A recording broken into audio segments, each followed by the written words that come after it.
May I have this dance, Mr. Adubato? It lingered there. Huh? You want to dance? I know you want to dance. Go, you dance. I do want to dance. I'm in the car, of course, being driven by someone else. Yeah. You with the driver. Yeah, sure. No, I just heard you talking earlier about how hard it was to go back and forth, and I'm like, geez, I got to get Joe a driver. Yeah, talk to Jerry, would you please? I'm not talking to Jerry. You cannot negotiate with Jerry. He always gets the best end of the deal. Yes, he does. Yes, that's right. That's why he's the boss. That's it. Hey, Steve, back from Italy, brother, huh?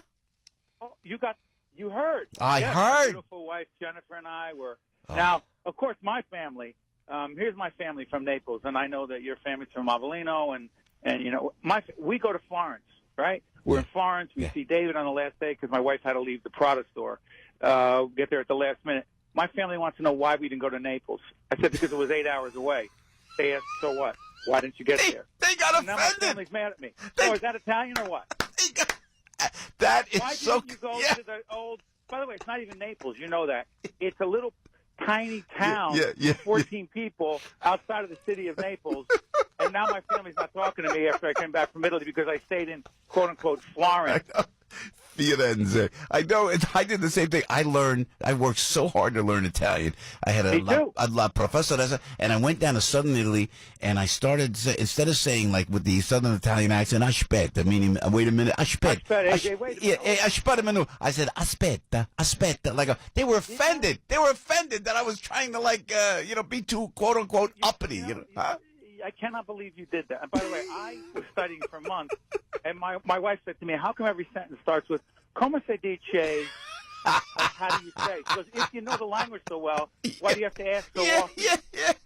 She's laughing at me, having a good time. That is great. Italy is the best, which just brings me, I know we're talking about the governor's special tonight on AM 970 as well as the PBS station in New Jersey at 8 p.m. But I want to say this. Monday, as I was celebrating with my friends, as I do every year, a luncheon, what were we watching on WABC Channel 7? What were we watching? You and beautiful Maria Bartiromo. Thank you. And we all sat there, we toasted, and we said, no way, the statue stays, the holiday stays. This is our day to be great Americans. You know what celebrate I mean? You know what I mean? are. Thank you, Steve. I got your text. I got home after a long day, and it was nighttime, and the Yankees were playing. Everybody's watching the Yankees. I'm watching you. I'm watching you with Phil Murphy. Great interview. That was a great. Now, and before we get to the particular Steve Adubato, tonight on AM 970, what is the time? Is this simulcast with your network show? It's simulcast with the PBS station in New Jersey, NJTV, the great NJTV. Doing a great job over there. It's terrific, and they love you there as well, Joe.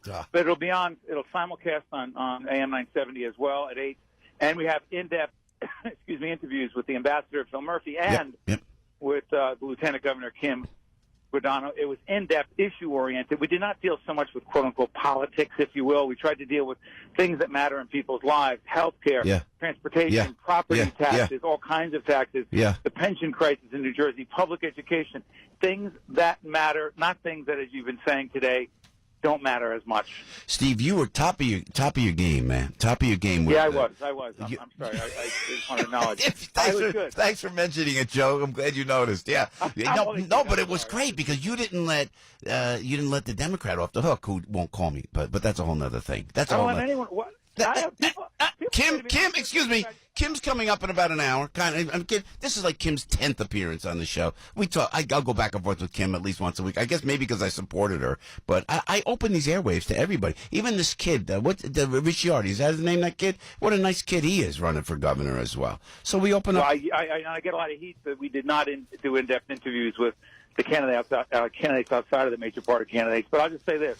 There were in-depth interviews. I know where you are in this race, Joe. I do not have a horse. At PBS, we do not express our opinions as we host and moderate shows. So my job is to press Phil Murphy, to press Kim Guadagno, who I've known for many years and respect her. I respect Ambassador Murphy.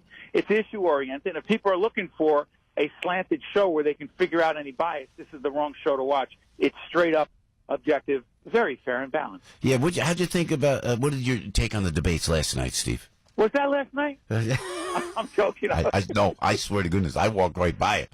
No one. You were at a game. No, yeah. I feel like a game. That's right. You think I don't follow these things? You were at a game. I think 14 people watched the debate last night. Oh, Lord. Lord. No. Listen, it was on it. I know more people will be watching and listening tonight at 8 p.m. New Jersey's next governor with Steve Adubato with our two major party candidates. But I'll say this. I did pick it up because I DVR'd it. I saw bits and pieces of it. Yeah. It was issue-oriented. It was substantive. I heard what you said earlier. I'm not going to get into it because Phil Murphy had his chance to explain and will continue to have to explain how he's going to pay for what he wants to do. Kim Guadagno is going to have to deal with the challenge of talking about her policies and initiatives, but at the same time, and I'm a friend of Governor Christie, and most folks know it, even though I've been critical at times, she has to figure out the balance between being loyal to him as a lieutenant governor and being her own person. Yeah. Not easy. Yeah, she is, and again, we know the accomplishments of Phil, in Goldman Sachs, for example, and ambassador under Obama, and being a fundraiser for the Democrats. We know all that, but Kim has been, in the shadow of, I'm not trying to be a smart aleck here, Steve, but in the you're not. In the shadow, that's what your job is. Be number two. She really was a good lieutenant in that regard. But now that I got to know her in lieutenant governor, very refreshing. You don't know, like Al was saying too, he didn't know that Kim was that up on everything. She was the Secretary of State, as you know, working also as lieutenant governor, helping small businesses who are doing quite good in the state. So it's nice to see her come into her own, Stephen. Well, listen, I respect her. She was substantive in her responses, but I'm going to say this: as people watch tonight on AM970 at 8 p.m. and on NJTV, they'll see as substantive as Phil Murphy is. He responded. Listen, it's not always, as journalists, it's not always the first question we ask, like, how are you going to pay for it? Yeah. It's the follow-up question after we get a certain response. And I feel like Ambassador Murphy was challenged, Lieutenant Governor was challenged, and I'll let people decide for themselves after they watch and listen tonight. Good. You could tell that I'm on the high wire, can't you, Justin? Yeah, no, I think it's great. We've known each other so long, and our love to the family, man, and it's all about. Same to you. By the way, your son's in the studio. I'm sorry for interrupting.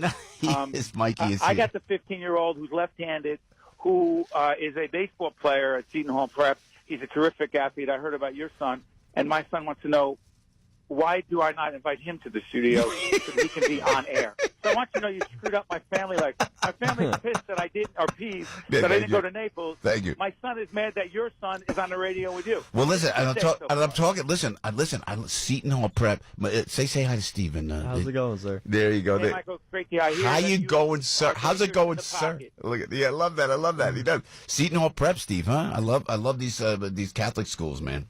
Well, let me just say this. I'm a fan of public school teachers. Our other two kids are in public schools. My oldest son is teaching at St. Benedict's Prep in Newark and going to Seton Hall University for his master's in religion and theology, but enough about my family. I'm a big fan of public schools, but for our older son, our 15-year-old, he wanted to go to the Prep.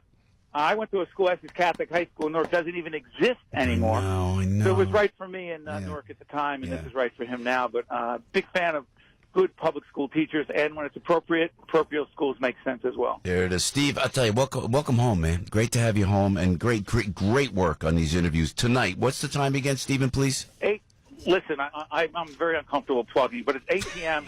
on AM 970, 8 p.m. on NJTV. And by the way, our business breakfast coming up on the 19th. Man. Jerry got me into that. It's going to be huge at Passaic Community College. That's it. You thought but you were just... I can't plugging is this. I'm learning to get out of my shell. You're doing great.